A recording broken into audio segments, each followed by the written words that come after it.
So hello everyone, मैं हूं रितेश कुमार और आप देख रहे हैं अपना पसंदीदा चैनल ज्ञान उदित के रितेश भैया। दोस्तों, आज के इस वीडियो में बात करने वाले हैं, जैसा कि आपने थंबनेल में देखा है, कि सेंटेंस के बारे में हम यहाँ पर पूरी जानकारी लेने वाले हैं। सेंटेंस क्या होता है, सेंटेंस से जो कितने टाइप के सेंटेंसेस होते हैं वो समझेंगे। और यहाँ पर सेंटेंस एक बड़ा चैप्टर है और इसको समझने के लिए आपको समय देना पड़ेगा, इसलिए आप ये ना सोचिए कि वीडियो इतनी लंबी है हम नहीं देखेंगे। यदि आप इस वीडियो में आए हैं तो पूरी वीडियो जरूर देखिएगा, तभी आपको ये टॉपिक समझ आएगा। ठीक, आइए हम स्टार्ट करते हैं अपनी इस प्यारी सी क्लास को और बेहतरीन बनाएंगे। एंड तक देखते रहिएगा तो बेहतरीन तो बन ही जाएगी। तो चलिए स्टार्ट करते हैं। तो देखिए, सेंटेंस क्या होता है पहले ये जानते हैं। देखिए, सेंटेंस के कुछ कंडीशन होती हैं, वो जान लीजिए तो आपको बहुत आराम से ये समझ आ जाएगा कि सेंटेंस क्या होता है। सेंटेंस की कुछ कंडीशन है। पहली कंडीशन है जिसमें से ये ग्रुप ऑफ वर्ड्स होता है, ग्रुप ऑफ वर्ड्स होता है। सेकंड जो कंडीशन है, सेकंड कंडीशन यह है कि जो इस ग्रुप ऑफ वर्ड्स होंगे इसका एक कोई ना कोई सेंस निकलेगा, यानी अर्थ निकलेगा। तो ग्रुप ऑफ वर्ड्स का कुछ एक अर्थ निकलेगा और वह अर्थ एक कंप्लीट हमको अर्थ यानी सेंस देगा, भाव देगा, कंप्लीट भाव देगा, पूर्ण भाव देगा। तो इसका जो दूसरा है कंडीशन क्या है, कंप्लीट सेंस देगा हम लोगों को। जब हम पढ़ेंगे सेंटेंस को तो ये हमें कंप्लीट सेंस देगा। नेक्स्ट जो कंडीशन है, इसमें सब्जेक्ट होता है एंड प्रेडिकेट होता है। अब सब्जेक्ट और प्रेडिकेट क्या होता है, ये बहुत बड़े बड़े चैप्टर हैं। सब्जेक्ट भी कई प्रकार के होते हैं, प्रेडिकेट भी कई प्रकार के होते हैं, तो आपको पढ़ना पड़ेगा। हम अभी इसमें बता रहे हैं सेंटेंस, तो सेंटेंस ही बताएंगे। सब्जेक्ट और प्रेडिकेट का हम डिफाइन नहीं करेंगे यहाँ पे। सब्जेक्ट और प्रेडिकेट आप बेसिक इंट्रोडक्शन दे देंगे कि क्या होते हैं, ठीक है, इसके बारे में बताएंगे। और नेक्स्ट पॉइंट है, इसमें फाइनाइट वर्ब होती है। अब फाइनाइट वर्ब क्या होती है आप वर्ब वाले चैप्टर में पढ़ेंगे, लेकिन हम इसके बारे में आपको टेंस वाले टॉपिक में पूरा बताएंगे। तो टेंस वाले टॉपिक में आपको बता देंगे और सिंपल बताते हैं कि फाइनाइट वर्ब क्या होती है। इसका रिलेशन होता है ओनली और ओनली टेंस से, relation between, relation to tense. इसका किससे रिलेशन होता है, टेंस से, ये समझिए। अब यहाँ पे ग्रुप ऑफ वर्ड्स होगा, मतलब वाक्यों का एक ऐसा वाक्य नहीं, शब्दों का एक ऐसा समूह जिसका कोई एक अर्थ होता है, पूर्ण अर्थ होता है, और उसमें सब्जेक्ट यानी कर्ता, प्रेडिकेट यानी विधेय होते हैं, और उसमें फाइनाइट वर्ब यानी एक वर्ब होती है, और वो हमें कंप्लीट सेंस देता है, तो वो एक कंप्लीट सेंटेंस माना जाएगा। अब सेंटेंस के बारे में आप समझ चुके हैं। सेंटेंस की यदि आप डेफिनेशन बनाना चाहें तो आप आराम से बना सकते हैं। कैसे कि sentence is a group of words which gives, ऐसे कर सकते हैं, which gives complete sense and divided into predicate and, किसमें, predicate and subject में, मतलब इन दोनों में विभक्त होती है। एंड इसके पास क्या होता है, which have finite verb. Simple, आप याद करते हैं, इसका सेंटेंस आप बना सकते हैं। आप याद करते हैं, यदि आप समझने पे ज्यादा फोकस रखेंगे तो याद करने की जरूरत नहीं पड़ेगी, आप आराम से लिख सकते हैं खुद से। इसलिए आप यहाँ पे ये बात समझिए कि सेंटेंस होते क्या है, ये आप समझ ही चुके हैं वैसे तो। अब हम आइए जानते हैं आगे कि सेंटेंस को हमने कितने प्रकार में बांटा।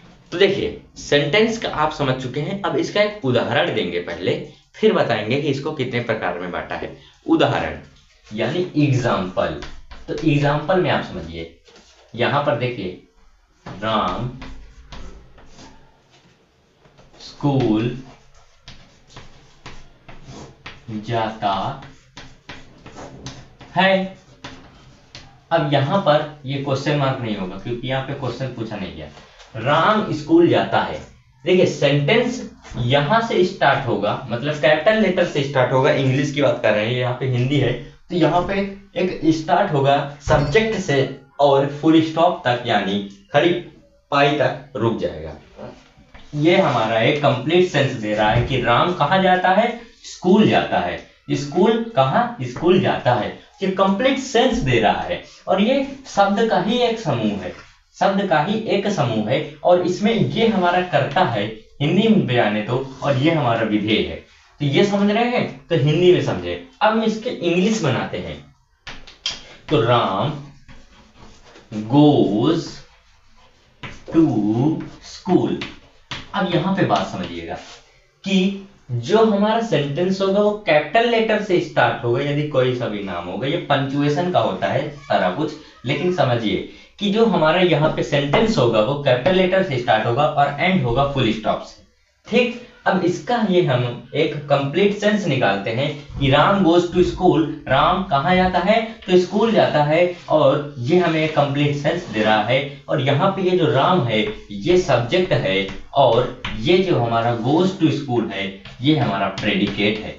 और ये जब आप बात समझते हैं तो बहुत ही अच्छी बात है।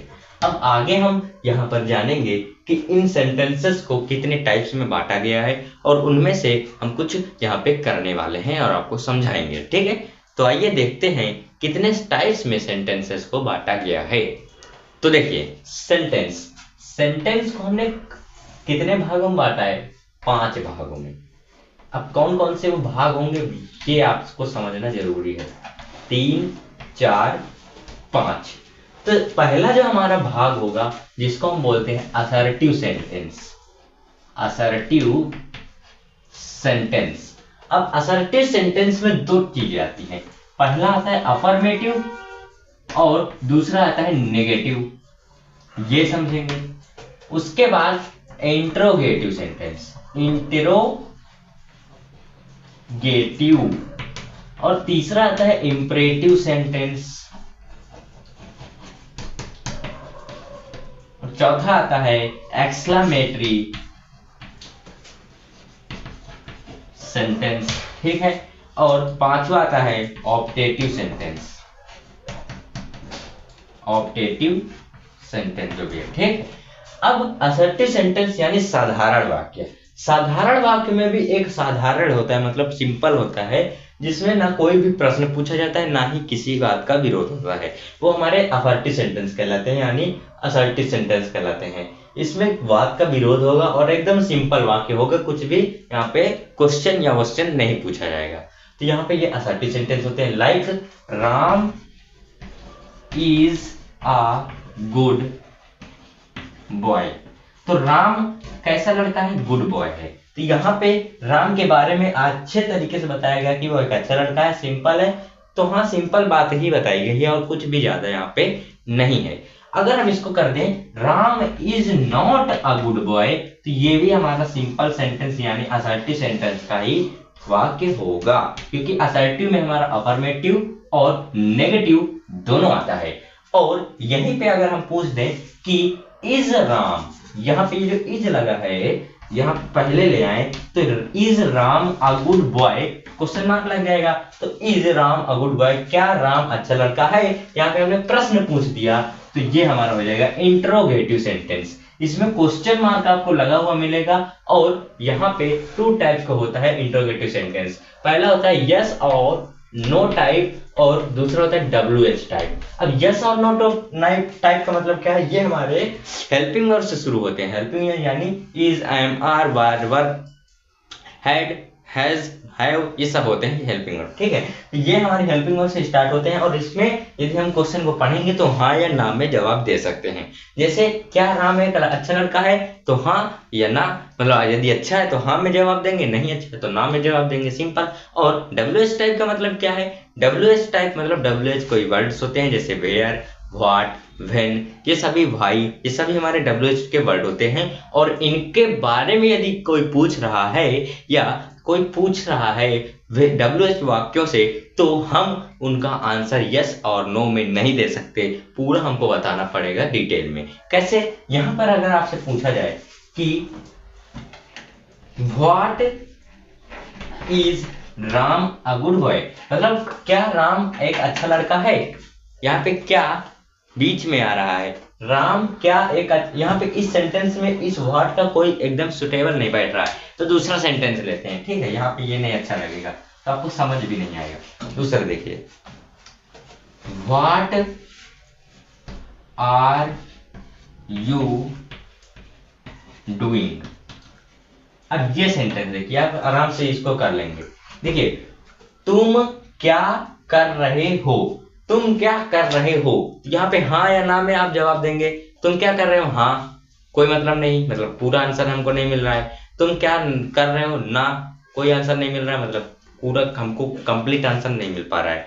तो आपसे यदि कोई पूछे तुम क्या कर रहे हो या व्हाट आर यू डूइंग, तो आपको पूरा बताना पड़ेगा। जैसा अभी आई एम टीचिंग ना, अभी मैं आप लोगों को पढ़ा रहा हूँ, तो अभी मैं आप लोगों को पढ़ा रहा हूँ का इंग्लिश में जब हम बताएंगे कि आई एम टीचिंग ऑन ज्ञानोदीन्स स्टूडेंट्स, तो हम अपने ज्ञानोदीन्स को पढ़ा रहे हैं, ठीक है। तो इसका मतलब हमको पूरा डिटेल में एक्सप्लेनेशन देना पड़ रहा है कि आई एम, ये सब मतलब हम लिख देंगे, तो ये हम डिटेल में बताना पड़ता है इसमें कि WH वाले जो वर्ड्स होते हैं उनमें हमें डिटेल में बताना पड़ता है कि हम अपने जो आंसर देंगे वो डिटेल में देंगे, सिंपल। अब इंपरेटिव सेंटेंस क्या होते हैं? इंपरेटिव सेंटेंस एक ऐसे सेंटेंस होते हैं जिसमें हम किसी को ऑर्डर दे सकते हैं, किसी से क्षमा मांग सकते हैं, या किसी को हम एडवाइस दे सकते हैं, किसी को सलाह दे सकते हैं, किसी को सजेशन दे सकते हैं, या किसी को हम लगा भी सकते हैं, मतलब बुला सकते हैं, ऑर्डर दे सकते हैं। जैसे दरवाजा खोलो, पेन उठाओ, कॉपी पकड़ो, पढ़ाई करो, ये सभी जो सेंटेंसेस हैं ये इंपरेटिव सेंटेंस हैं। इनमें सामने वाले से जो हम बात कह रहे हैं वो छिपा होता है, ठीक है। और यहाँ पे यू यानी हम आपसे ही तो कह रहे हैं, सामने जो खड़ा हो उसी से तो बोलेंगे दरवाजा खोलो, पेन उठाओ, पढ़ाई करो, इधर उधर मत देखो, ये सब हम बोल रहे हैं, तो ये हमारे इंपरेटिव सेंटेंस है। अब हम इनको इंग्लिश में कैसे बोलेंगे? दरवाजा खोलो, ओपन द डोर, पेन उठाओ, पुट योर पेन, ठीक। पुट मतलब उठाने का मतलब क्या होता है? bring up your pen and please give me pen। ये सब इंपॉर्टेंट जो हमारे हैं जो सेंटेंसेस हैं ये हमारे होते हैं इंपरेटिव सेंटेंसेस में आते हैं साधारण वाक्य। अब एक्सक्लेमेशन वाक्य क्या होते हैं? एक्सक्लेमेशन मार्क होता है इसमें। एक्सक्लेमेशन मार्क कुछ इस तरीके से बनता है, ये हमारे इन सेंटेंसेस में एक्सक्लेमेशन मार्क बनेगा। और एक्सक्लेमेटरी सेंटेंसेस क्या होते हैं? जिनमें हम अपनी भावनाओं को व्यक्त करते हैं, like hurrah, I won the match, मतलब खुशी के लिए हम हुर्रा लगाते हैं। और हुर्रा, ये एक हुर्रा है, हुर्रा। तो इसके बाद यहाँ पे ये एक्सक्लेमेशन मार्क लगेगा। मतलब कुछ ऐसे एक्सक्लेमेशन वर्ड होते हैं जिनके साथ ही एक्सक्लेमेशन मार्क लगता है, और कुछ ऐसे हमारे सेंटेंस होते हैं जिनके बाद में लास्ट में फुल स्टॉप की जगह एक्सक्लेमेशन मार्क लगता है। तो ये हो गया। अब ऑब्जेक्टिव सेंटेंस क्या होते हैं? ऑब्जेक्टिव सेंटेंस में हम किसी को आशीर्वाद देते हैं या किसी के लिए हम कामना करते हैं, या बोले मे यू लिव लॉन्ग, मतलब तुम बहुत अधिक जियो, मतलब तुम सदा जियो, बस सीधे से हम किसी को आशीर्वाद देते हैं, किसी को अपने साथ या किसी को हम अपने विचारों को व्यक्त करने के लिए भावनाएं देती हैं, मतलब समझ रहे हैं, हम आशीर्वाद देते हैं, उसके लिए कामना करते हैं। तो ये सभी सेंटेंसेस हमारे किस में आते हैं? ऑब्जेक्टिव सेंटेंस में। इनको पहचानने का भी एक तरीका है जिसमें हमारा लगेगा ये एक्सक्लेमेशन मार्क। ये हमारे अधिकतर मे से स्टार्ट होते हैं, may you live long, may I will you do, ठीक, ये सारे सेंटेंसेस होते हैं। तो आशा करते हैं आप सेंटेंसेस के बारे में बेहतरीन तरीके से जानकारी प्राप्त कर चुके होंगे। यदि प्राप्त कर लिया है तो वीडियो को लाइक कर दीजिए, हाँ कर दीजिए फटाफट से, और चैनल में नए हैं तो चैनल को सब्सक्राइब भी कर दीजिए यार, कंजूसी क्यों कर रहे हैं। हाँ, तो हम मिलते हैं आपसे नेक्स्ट क्लास में, तब तक के लिए जय हिंद, जय Bharat, all the very best.